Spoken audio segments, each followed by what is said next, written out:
E aí chegamos na jornalista do UOL. O que aconteceu? Esse final de semana teve um evento do Esfera, né? Um evento super importante, né? Cheio de figuras importantes. Tava lá Luciano Huck, Barroso do STF, tinha, cara, um monte de empresários de tudo quanto é setor.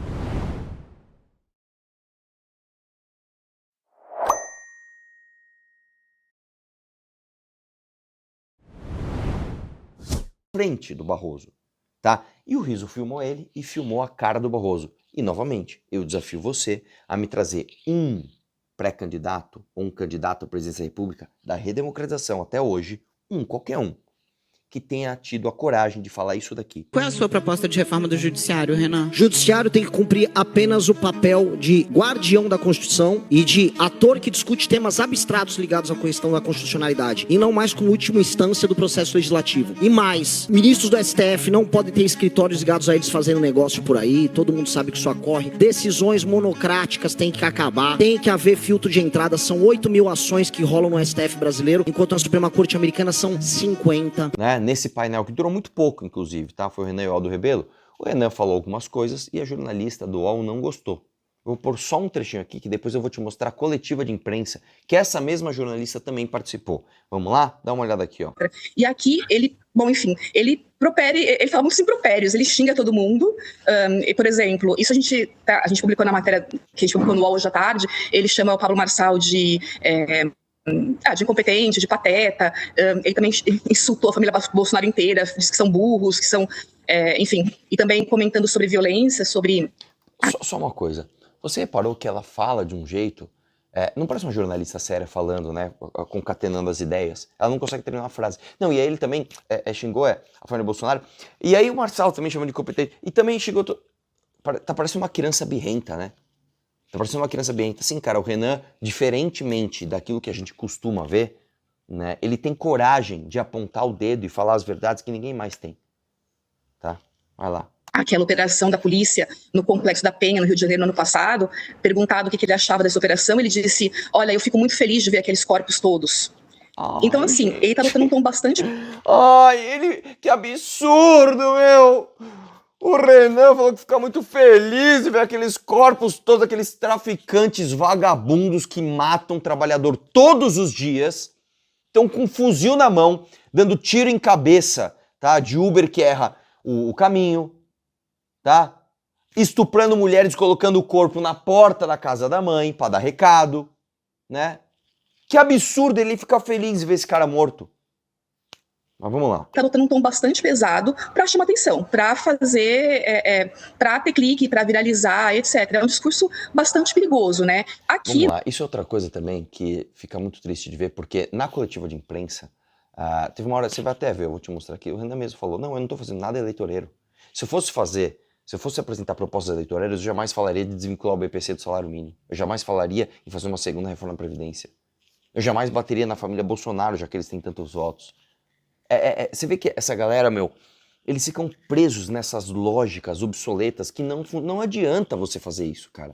Vocês não aprenderam ainda que fazer esse tipo de coisa, esse tipo de análise rasa, esse tipo de militância idiota não funciona? Você quer refutar o Renan? Você quer apresentar um ponto de vista diferente? Tá tudo certo, ninguém precisa concordar com as nossas propostas. Mas não tente fazer essa coisa rasa, essa coisa primária, de olhar e falar, olha que perigoso o discurso dele, meu. Não, não é perigoso. E depois ela somente, vai chegar no momento que ela somente, dá uma olhada aqui, ó. Aqui no fórum, conversando com empresários, eles recebem esse discurso dele com bastante ressalva, tá? Não dá para dizer de jeito nenhum que ele está sendo abraçado pelo empresariado. Isso é só mentira. Eu estava lá. Vocês viram, a gente estava em Live RL. Quem acompanha a Live RL viu que assim, o Renan não conseguia andar, cara. Onde andava, apresentava, ou você acha que empresário no Brasil tá com dó de traficante? Não, eu como empresário aqui, acho que eu fico muito triste com aqueles corpos lá no Rio de Janeiro. Não, cara. Fica só tonto isso. Vai lá. O que eles dizem que faz sentido todo mundo tem o direito de se candidatar, né? É claro, tem direito de se candidatar e de falar e de colocar as suas propostas, mas, aí tô parafraseando os empresários que eu escutei, ele parece muitíssimo despreparado, ele não tem propostas, ele parece... Cara, ele é justamente o oposto.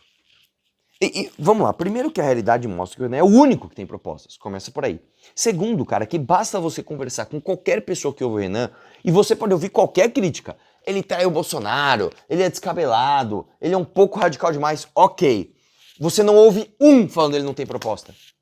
Você pode discordar da proposta, mas não, você entende como esse tipo de jornalismo ridículo que o UOL insiste em fazer só nos ajuda. E como a gente tá em outro nível aqui, eu não preciso ficar vindo aqui e ficar refutando ela no mérito, ficar puto com ela.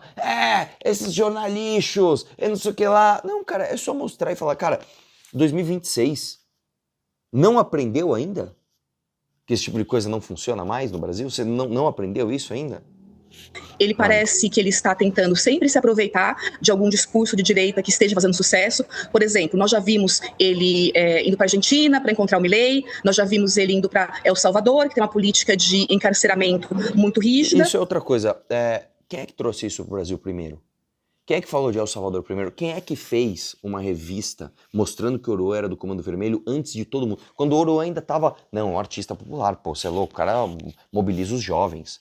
Ninguém tinha a manha de falar mal do Oruan. A gente foi lá e falou, esse cara é um traficante do Comando Vermelho, o traficante Oruan. Quem foi o primeiro grupo político que chamou Oruan de traficante? Enquanto muitas figuras da direita estavam fingindo que não viam, e até hoje estão falando, não, Neymar, os amigos do Neymar, pose do Rodo, não sei o quê. Sabe? Vai lá. Elogiada pelo Donald Trump dos Estados Unidos.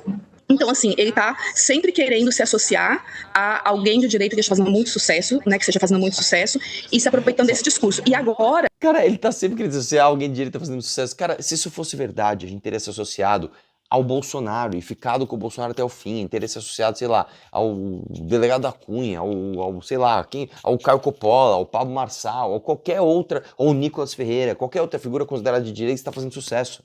E a gente bateu de frente com todos eles.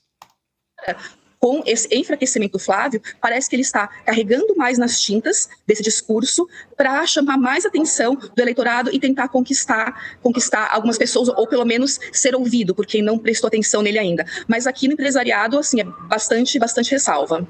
Isso não é verdade. E assim, uma coisa que tem que ser feita, e o Renan vai fazer, é apresentar essas propostas sem papas na língua. A gente tem que... Deixa eu falar uma coisa para você, gente. A gente tem que mostrar que os ajustes fiscais têm de ser feitos. Nós temos sim de falar de desvincular benefício social, tá? De desatrelar isso, tá? Aos prêmios, né? Vamos falar assim, de quem está produzindo no Brasil. A gente tem que falar sim que fim da escala 6x1 não está próximo, porque o Brasil não tem produtividade para isso. O próprio projeto do governo de escala 6x1 já veio cheio de ressalvas. Olha, a gente vai fazer por setor, e a gente só vai acabar com as classes por um quando a gente aumentar o nível de produtividade. Então, basicamente, assim, o próprio governo que está propagandeando uma coisa está fazendo outra. A gente precisa de gente que fala a verdade. Não tem dinheiro para pagar a conta, cara. Falar a verdade tem que finalmente começar a fazer sucesso aqui no Brasil. Senão ferrou, velho. Senão ferrou. E aí, vamos para a coletiva de imprensa dele? Isso aqui, cara, isso aqui merece... Aliás, só uma coisa, né? Tem a resposta dele. E aí, sobre o que ele falou, né? O próprio Renan colocou aqui um trecho, né, do que ela falou e do que ele falou. Aquela operação da polícia no Complexo da Penha, no Rio de Janeiro, no ano passado, perguntado o que ele achava dessa operação, ele disse... Eu gosto muito de ver aqueles caras mortos. Eu, como a maior parte dos brasileiros, a gente fica muito feliz. É um discurso bastante perigoso, né? Prendeu, matou primeiro. Só que aquilo, sem você ter um direito penal do inimigo, ou seja, um regime de exceção para aquelas pessoas, aquilo se torna enxugar legítima porque aquela área é recuperada logo em seguida pelo próprio crime organizado. O governo federal vai precisar participar disso. É uma retomada que vai libertar justamente os brasileiros mais pobres. E aí a gente vai poder inserir eles na economia, levar dignidade. Mas da maneira como está sendo feita, é enxugar gelo. Ele parece muitíssimo despreparado, ele não tem propostas. O que você tem de concreto para fazer no Brasil para melhorar a situação da economia? Primeiro, ajuste fiscal ligado na despesa. Uma reforma fiscal na área da despesa diminui os juros, a relação dívida-PIB, então, portanto, posso diminuir os juros, posso cortar impostos, posso ter um momento de crescimento, e aí eu faço uma outra coisa que são as reformas de competitividade, que envolvem infraestrutura, que envolvem energia, que envolvem facilidade para contratar e demitir uma pessoa, assim como facilidade para você abrir e fechar uma empresa. Ao trabalhar esse aumento de competitividade com o ajuste fiscal, o que a gente passa a ter, finalmente, é uma possibilidade de um crescimento que vai atingir diretamente essas gerações. Cara, eu tava do lado dela, nessa hora. Vamos ver a coletiva inteira? Que eu vou te mostrar uma coisa aqui. Eu vou colocar na velocidade 1,5, tá?